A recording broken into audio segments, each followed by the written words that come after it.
Breaking news tonight in Duchesne County. A vehicle with a body inside pulled out of Starvation Reservoir in Duchesne County earlier today, and investigators believe it is linked to a decades-old cold case. I thought maybe I didn't pay my bill because it said SOS. A cellular outage had Verizon customers silent for hours today. Tonight, the impact felt here in Utah. I'm moving away from those record-breaking temperatures as we get a nice cool down. But our warmer temperatures on tap. I'll answer that in the forecast. Taking in the beautiful fall leaves could cost you, depending on where you decide to stop. I mean, this is probably one of the most beautiful times of the year. The parking problems in some of the hottest canyon spots and the consequences. We begin Fox 13 News at 9 with breaking news tonight. Investigators are on scene at Starvation Reservoir in Duchesne County after a car with a body inside was pulled from the water this evening. Police say this is related to a decades-old cold case. Fox 13 News reporter Chris Arnold is the only reporter at the scene tonight. He joins us live. Chris.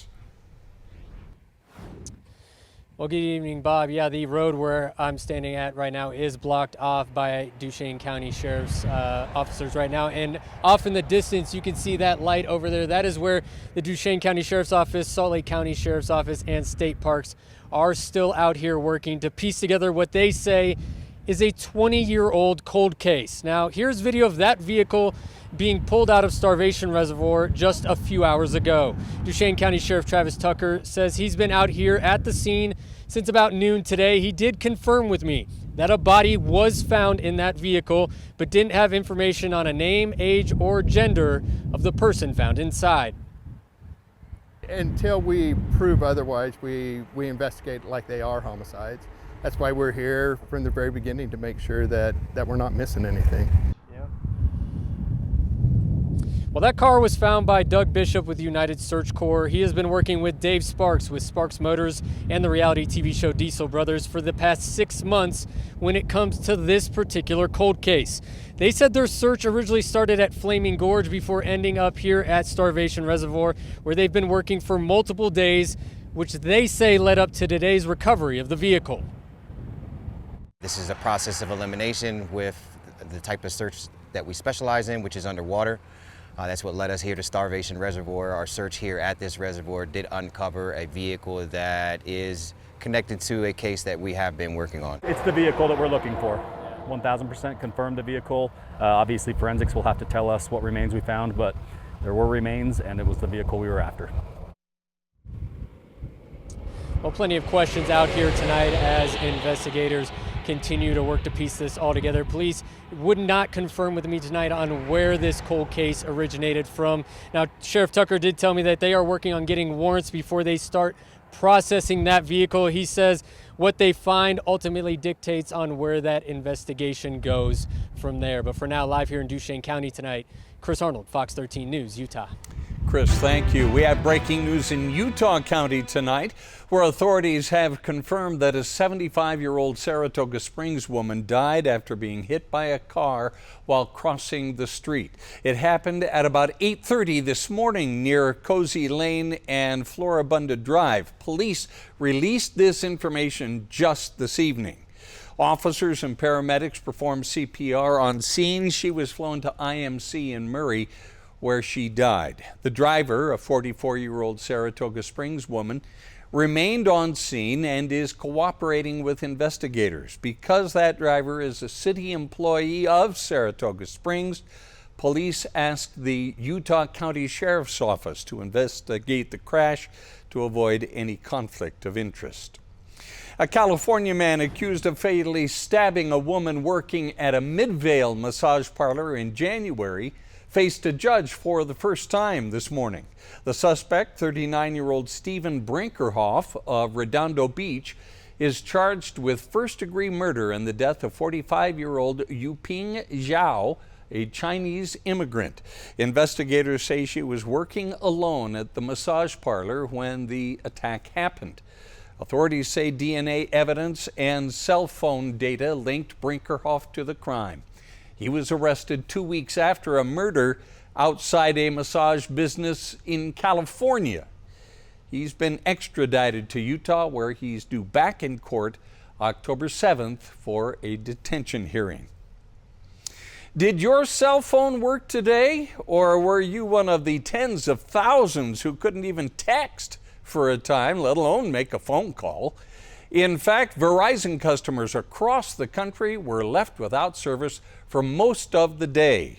Fox 13 News reporter Avery Klanowski spoke with Utahns affected by the outage.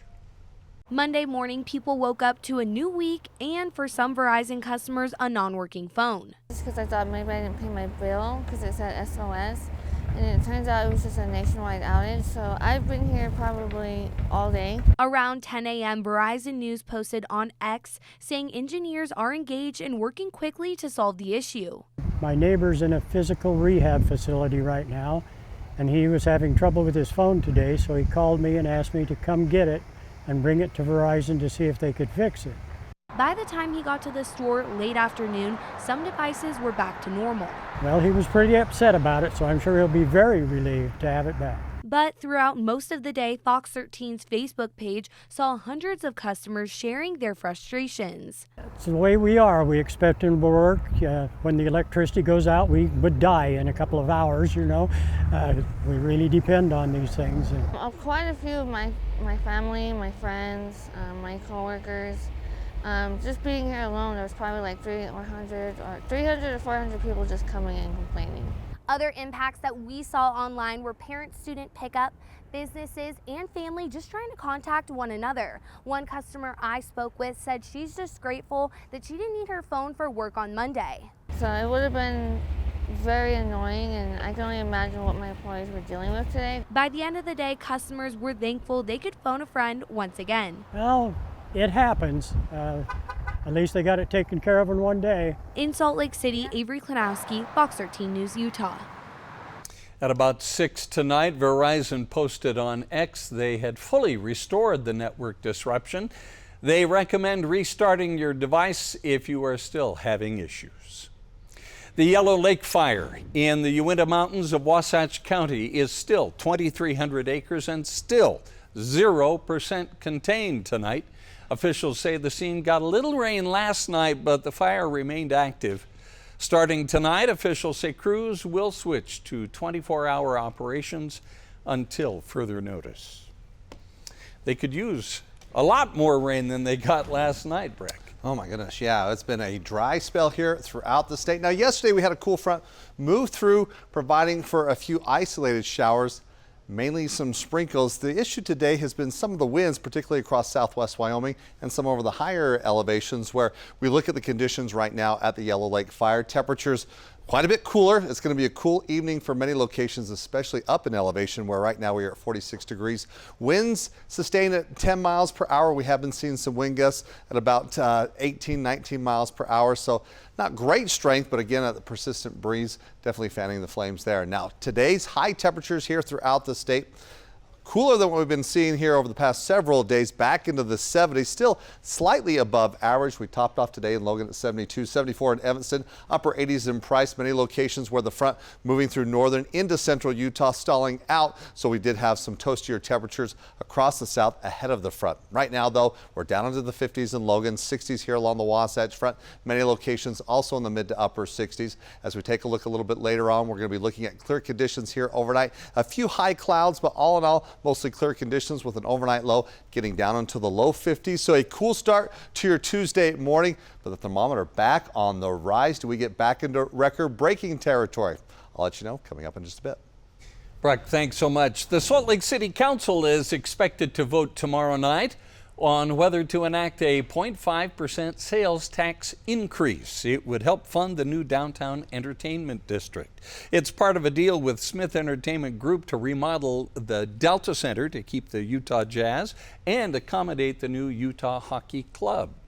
The citywide sales tax increase would fund primarily infrastructure and improvements to the new sports, arts, and entertainment district. Meantime, the Smith Entertainment Group introduced new pricing plans for some fan favorite concessions at Utah Jazz and Utah Hockey Club games. Each item is listed for $2 or $3. Dasani water will be $2, while popcorn, nachos, hot dogs, and Farr's ice cream will be just $3. These items will be available for the first preseason Jazz game this Friday at the Delta Center as they take on the New Zealand Breakers from Australia's National Basketball League.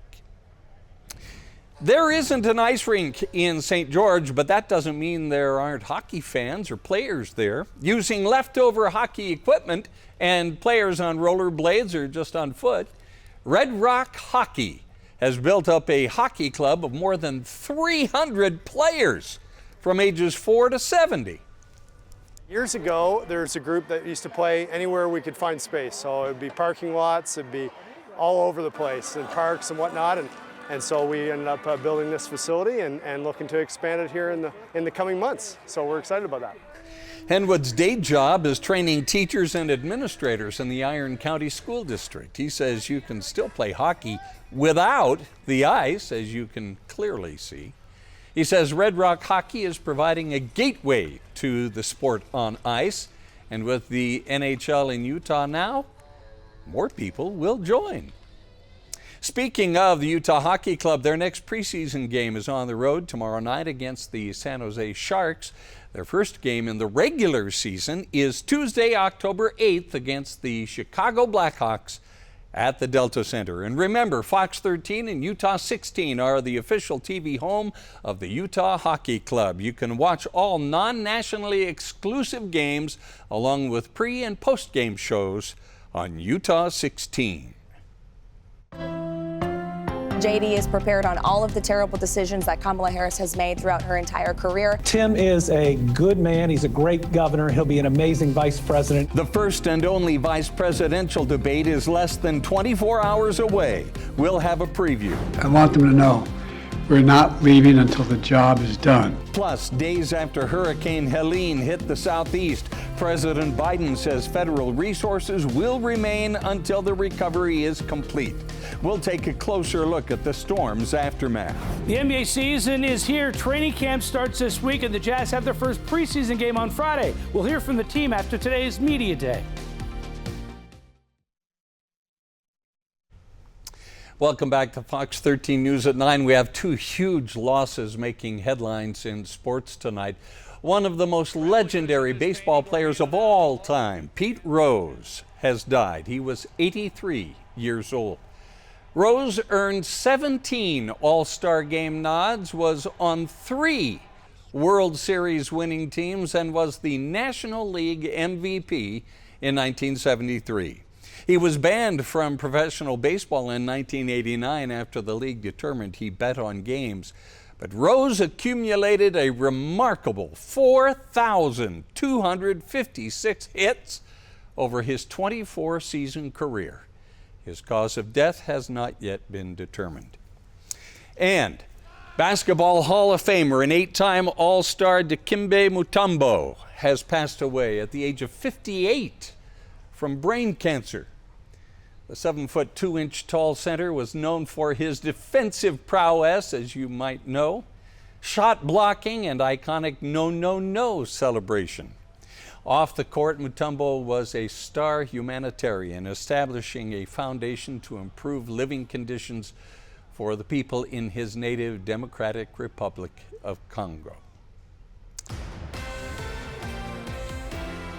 J.D. Vance and Tim Walz, the two vice presidential candidates, will square off tomorrow night in a televised debate hosted by CBS News.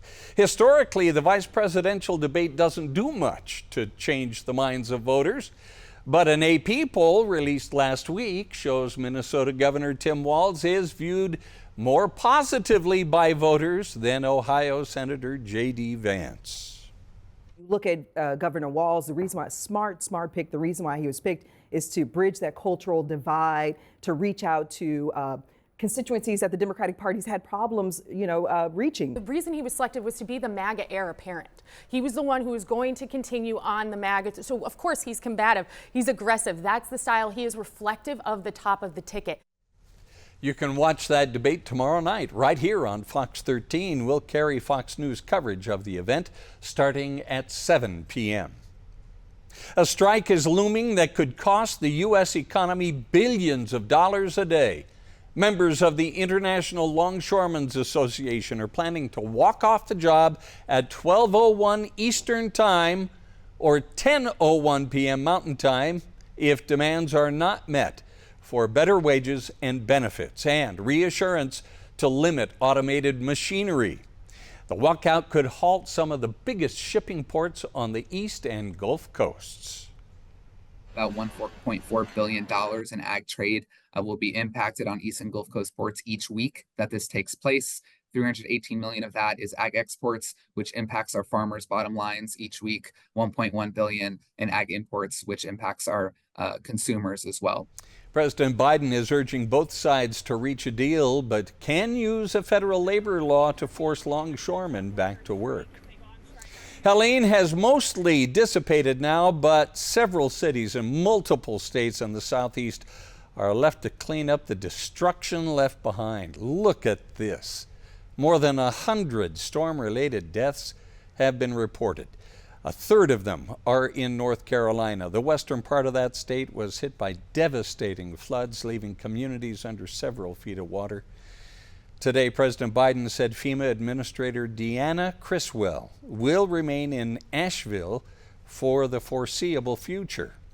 Mr. Biden plans to tour damaged areas himself either Wednesday or Thursday.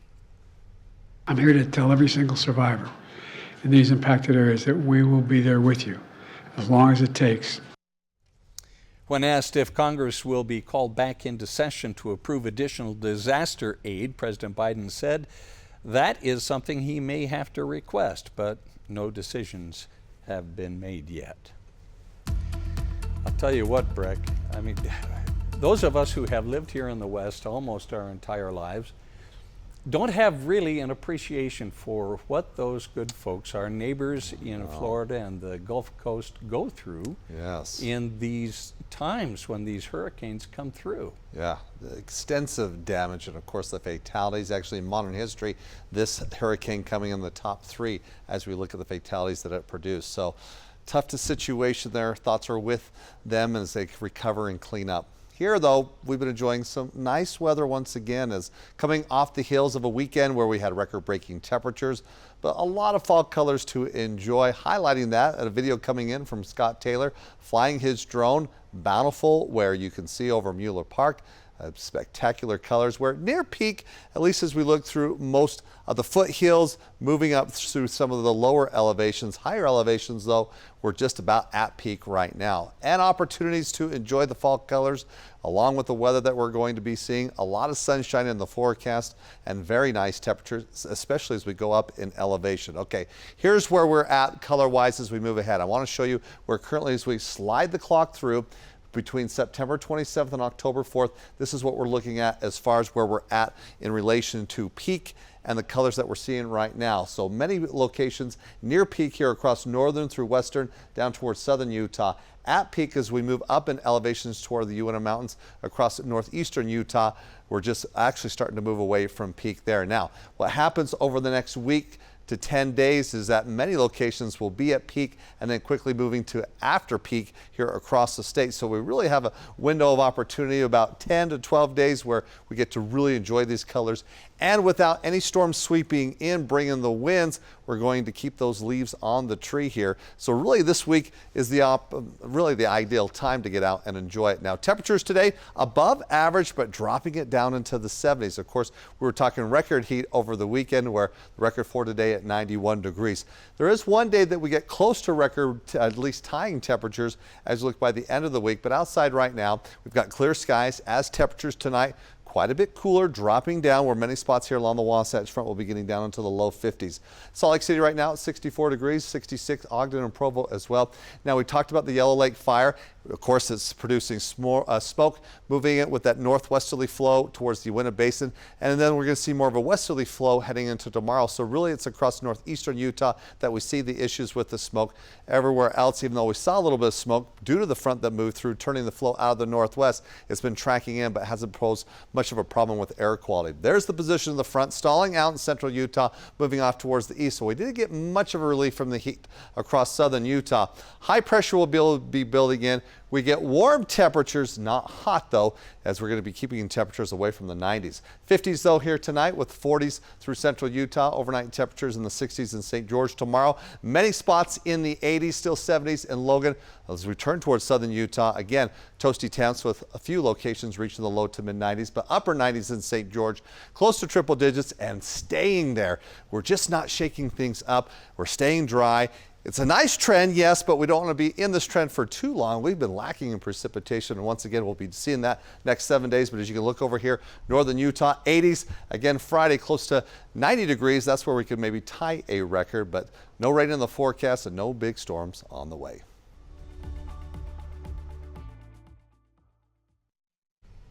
Welcome back. It has been a year, and we're getting a look at how a program meant to tackle the root causes of low-level crime in Salt Lake City is actually performing. The Familiar Faces program helps defendants with mental health or drug issues by connecting them to resources to get help. The office hopes this can help those who, because of these underlying issues, often have frequent run-ins with the law. There are people who may have acute mental health services needs, who may not be restorable, who may have competency and capacity issues, but because they're having that contact with the criminal justice system, they're cycling through that level of contact that is occurring. And so we saw that as a systemic flaw, and even as a prosecutor under our constitutional frameworks, these are people who may not be chargeable or prosecutable. One of the graduates of the program had previously been arrested on 186 charges, but since completing the program, they've only had 2 encounters with police. A new set of micro shelters is now open, and officials hope it can help Utahns experiencing homelessness during the cold winter months. The new micro shelter community opened at 548 South, 700 West in Salt Lake. It'll house up to 50 people. This comes after a successful pilot program last winter. Winter particularly is a serious situation for people that are unsheltered. Enduring a Utah winter outside is not a pleasant thing and can cause, it's a risk to health and sometimes even life. The shelters are designed in a way that allows residents personal space. Niederhauser hopes these will allow them to serve Utahns who normally avoid more communal shelters. The Utah Republican Party is sending volunteers out of state in an effort to flip some battleground states red.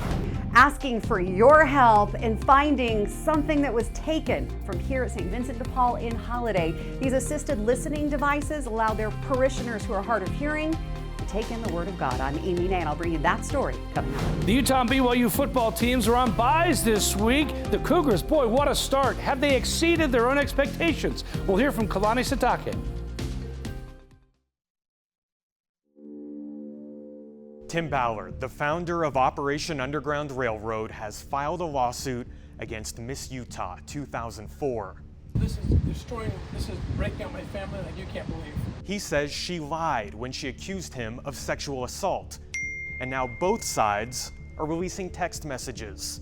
If you read through the text, you can see that he's inviting her to go to strip clubs, inviting her to be flirtatious. I'm Fox 13 investigative reporter Adam Herbets, and this is the latest batch of messages being dissected by both sides as they make their case.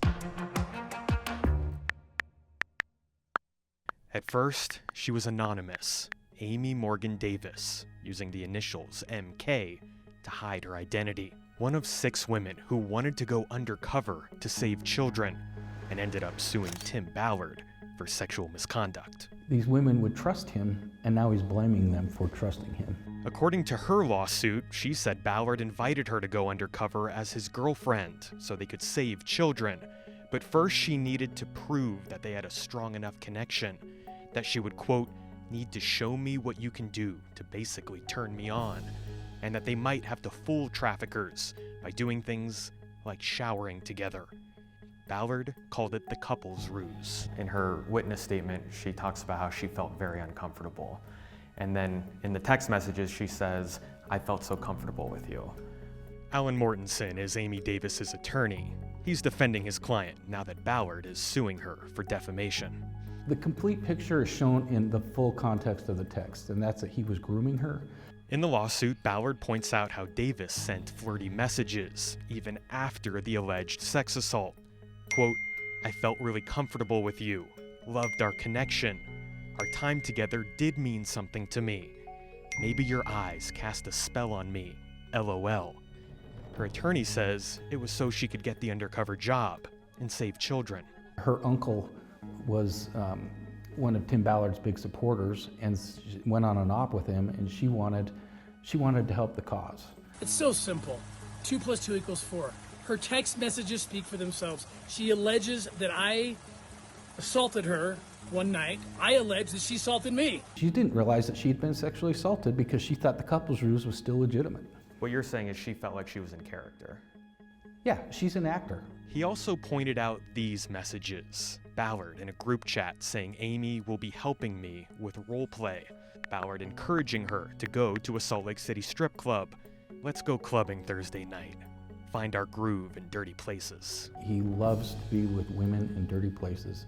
He pays a lot of donor money for women in dirty places. She's just this outstanding person who wants to help the world, and she was victimized because of it by Tim Ballard. If he touched under false pretense, that by definition is sex assault. We reached out to Tim Ballard's team for an interview. So far, they have not set one up. If you want to see the full list of text messages, plus some of Ballard's messages with other women, those are on our website, fox13now.com. Reporting in studio, Adam Herbetz, Fox 13 News, Utah. A lawsuit challenging Utah's near-total abortion ban will not have its first hearing until 2026. Planned Parenthood is suing the state over the law which bans abortion in nearly all instances, except for rape, incest, or health of the mother. This summer, the Utah Supreme Court upheld a lower court's injunction blocking the ban from going into effect. Now, a judge has scheduled the first hearing for April of 2026. No reason was given for why it's that far out. But under the court's orders, abortions remain legal up to 18 weeks of pregnancy here in Utah. Utah's Liquor Control Agency will no longer accept mobile IDs. The DABS says the digital driver's license is just too expensive to run, and nobody's really using it at state-run liquor stores. The Department of Public Safety offered the service, but for the DABS to implement it fully would cost $161,000 a year. At the 37 stores where it was available, they had only 1 or 2 transactions a week using the mobile ID. Efforts to protect the Great Salt Lake are getting a financial boost from the First Unitarian Church of Salt Lake City. It's donating $35,000 to the Great Salt Lake Watershed Enhancement Trust. That is a special account created by the legislature and run by the Audubon Society and the Nature Conservancy. Its mission is to purchase or borrow water for the Great Salt Lake. The Unitarian Universalist faith says it has a responsibility, like others, to care for and protect the Great Salt Lake. We have learned the Utah Republican Party is sending volunteers to swing states in an effort to turn them red. Fox 13 News political reporter Ben Winslow explains. It's a great opportunity for me to really make a difference and hopefully swing some voters and turn, Arizona and Nevada red. Tyler Boyles is getting ready to go campaign for President Trump and other down-ticket Republicans in the critical swing states of Nevada and Arizona. We're going to be just doing some door knocking, some old-fashioned canvassing, and hopefully talk to a lot of these voters who maybe haven't gotten out in the past. He's one of many signing up to volunteer for the Utah Republican Party. With the comfort level that we have with most of our races outside of Salt Lake County, that gives us some ability to go and be a force for good and a force multiplier for a couple of our neighboring states. Utah is a reliable red state, which is why the Republican Party is now sending volunteers to these battleground states that both parties want to win. Voting is just as important here as it is in Nevada, but it might make a difference more so in Nevada.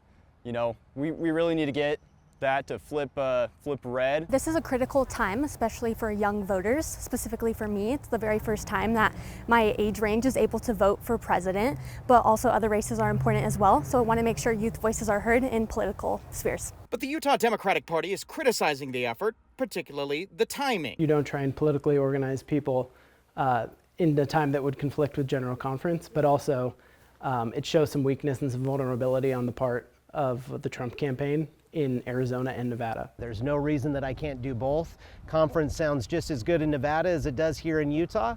And there's nothing that's going to keep us from being faithful members of whatever our faith community is, as well as dedicated neighborly citizens as Republicans. This is not the first time the Utah GOP has done this. The last time that I'm aware of the Utah Republican Party sending folks in force was back in 2012 when Mitt Romney was the nominee for the Republican Party. The Utah Republican Party is not ruling out a repeat trip should they be needed in the critical weeks leading up to the election. In Salt Lake City, Ben Winslow, Fox 13 News, Utah. Coming up, crucial devices that some parishioners use at a Catholic church and holiday have been stolen. The Fox 13 News exclusive from anchor Amy Nay. Next. Services at St. Vincent de Paul Catholic Church and Holiday may be harder to access for some members this week. All of their listening devices have been stolen. Fox 13 News anchor Amy Nay shows us the toll this theft will have on the congregation. Sometime Sunday after our 11:30 Mass, between then and Monday, they disappeared. Deacon Jeff Allen from St. Vincent de Paul Catholic Church and Holiday also chairs the Diocesan Commission for People with Disabilities. But it left us and a lot of our people that rely on those devices to listen during Mass kind of in a bad spot. You see, a reading from the book of Job doesn't have the same impact when parishioners can't hear it. And when the church gets full, you're not guaranteed a seat up close by the speakers. And so they rely on these devices that go directly into an earpiece. He says they have a special Mass for the deaf community in sign language, but these devices are mainly for the hard of hearing or their aging parishioners. But this past weekend, they had to go without. They're used at all of the Masses. Ildiko Haycock, who works in the front office at St. Vincent de Paul, says the devices were all stolen sometime last weekend, disappointing many in their congregation who came yesterday for Mass. That allows them to hear the homily and the Gospels, and that's why they come. Here at St. Vincent de Paul in Holiday, and this is an example of what was taken. It's an assisted listening device, but it's just the receiver that doesn't work without the transmitter. Let me show you where they all were lined up here in the charging station, all missing now. And they believe the thief or thieves don't even realize what they've got or their value because they didn't even take the headsets that are needed to make them work, and they only work when they're with this system. So they're really hoping that somebody will find them and bring them back. So it's a whole system, and it has to be the specific receiver. That's right. Deacon Allen showed me the transmitter the parish installed. His commission originally provided the receivers that are now all gone. Asking parishioners this weekend to pray for their return, or it will cost the parish hundreds of dollars they'd rather use elsewhere. They didn't get what they were hoping for, and I'm hoping they'll either return them or they'll dump them and someone picks them up. We'd love to have them returned. Reporting in Holiday, Amy Nay, Fox 13 News, Utah. The NBA season is here. The Jazz start training camp and play their first preseason game this week. We'll hear from the team from Media Day. And how does Kalani Sitake keep the Cougars hungry and humble after a 5-0 start this season? We'll hear from him as they start their bye week. Just into the Fox 13 newsroom, the teen director of the Murray branch of the Boys and Girls Club has been arrested on multiple charges related to child sex abuse. Patrick Robert Baker was taken into custody today and faces one charge each of sexual exploitation of a minor and enticing a minor. Arresting documents allege Baker used the internet and text messaging to connect with someone he thought was a 5-year-old boy. When Baker tried to meet up with the boy, law enforcement arrested him. We, of course, will continue to follow this story and have more for you tomorrow on Fox 13 News Good Day Utah. Fans of the grocery chain Trader Joe's who live in Sugar House got some good news today. Our content partners at the Salt Lake Tribune report a new Trader Joe's store will open at 21st South, 700 East, in what used to be an auto parts store. Store employee says it'll open October 11th. The Sugar House store was announced in March. It'll be Trader Joe's 5th location in Utah. The other 4 are in Orem, Cottonwood Heights, Draper, and on 400 South in Salt Lake. If you're going to check Utah's beautiful fall colors, watch where you park. Cars flooded Guardsman Pass over the weekend, and dozens of them were parked illegally along the road. Some drivers were fined more than $100. Everyone wants to be there. It's peaking. It's just a short moment in time every year. And so just got to kind of pick good times to not be in the chaos. It seemed kind of silly to me that you couldn't park there because there was plenty of room. On the same breath, there's probably safety issues. It's a narrow road. You should at least be able to maybe take some of those signs down and meet halfway. Park City Trails and Open Space suggests people take advantage of buses or reserve a spot on Park City's free Transit to Trails shuttle, which runs Fridays, Saturdays, and Sundays for the next 3 weekends. The Ice Castles will soon be back in Midway. New this year, guests will have the chance to see a nightly fire show atop the icy towers after sunset. That should be cool. Get it? Cool. Construction is scheduled to begin in late October, temperatures allowing. That is the operative right there, Brick. Temperatures allowing. You said it will soon be back in Midway. You got a firm forecast on that? Yeah, no. Well, they say the end of October is when, and I'm saying you're being optimistic. They're starting the construction at the end of October. Yeah, we have to wait for an extended period of freezing temperatures to really do the job. Temperatures in Heber will be getting down to the upper 30s here for this evening. It will be a cool evening, but again, we're going to be warming back up, so not even in our sights or thoughts about consistent freezing temperatures here across the state. Right now in Salt Lake City, we're at 64 degrees. Clear conditions, a little smoke in the air quality not too bad. All right, we officially ended the water year. Now, water year, that means we look at the precipitation from last October until October 1st. So we picked up 16.3 inches in Salt Lake City. On average, we get 15.5 inches. So we're about 5% above average. Now, leading up to the summer, we were about almost 20 to 25% above average. But through the summer, of course, we didn't get very much precipitation. And long range looking ahead, October through December, leaning that we'll see above average, or excuse me, average here throughout northern and central Utah, below average across most of central, southeastern Utah here. Again, that's looking even pushing through the beginning of the winter months. So we'll have to keep an eye on that. But here looking over the next 7 days, no rain in the forecast. Once again for St. George, kind of a carbon copy from last week, except temperature-wise, it looks to be a little bit cooler, but we are still going to be holding on to these above average temperatures here for the next several days. Tonight, again, cooling off into the 40s through central Utah, 50s here along the Wasatch Front. A few readings getting down into the 30s like in Logan. Will be in the mid to upper 60s in St. George. For tomorrow, though, we're warming up just a bit. Now, high stay in the 70s. We're back into the 80s, barely here, as we go from Ogden through Provo, upper 70s in Logan, topping off tomorrow in Park City at 76 degrees, upper 80s in Cedar City, and again, close to triple digits for St. George. This is the story here. Hot temperatures all the way through the weekend. Nothing shaking things up. We keep dry conditions. High pressure will be the main weather pattern over the next several days. It's 80s moving forward. On Friday, we could be getting close to tying a record, but again, we're avoiding the 90s, but we'll keep temperatures about 10 degrees above average. The NBA season is almost here. Training camp starts this week for the Utah Jazz. They play their first preseason game on Friday. Fox 13's Andrea Urban has more from Media Day. Utah Jazz heading into its 51st season of Jazz basketball, third year under head coach Will Hardy, and the story with this team is young talent, no doubt. But there is some sneaky veteran talent returning to this team, and I got to ask them about it at Media Day. We all keep mentioning the young guys, but there's still several vets here that played together this last year, and it worked really well. So what excites you about getting back together with those guys? No, exactly that. Trying to just build on the chemistry. You know, obviously my first time playing with that group of guys last year, so it takes a little bit of time to figure each other out, but I feel like we did figure it out. We're here to help the young guys and lead them as much as we can, but definitely some old guys on the team that can still play some basketball. Every young guy looks up to us. We know who John Collins is. We know who Colin Sexton is. We know who Jordan Clarkson is. We know everybody down the line.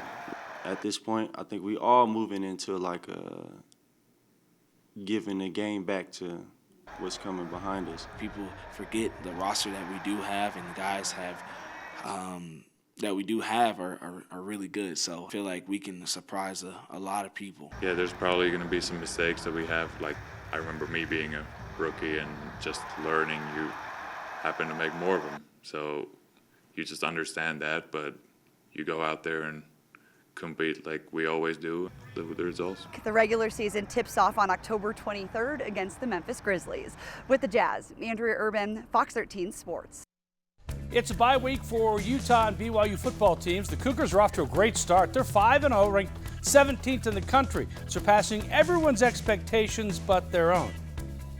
A lot of people believed in them from the beginning, so I'm not really worried about proving doubters wrong. We knew from before preseason that we had a special team, so it's not about proving everybody wrong, it's about proving ourselves right. So that's what our focus is going to be on, and staying humble. We got to still stick to being aggressive and trying to find ways to become even better. That's the goal. BYU's next game will be televised right here on Fox 13 on October 12th. And how about the kickoff time? 2 o'clock in the afternoon at Lavelle Edwards Stadium. We'll be right back.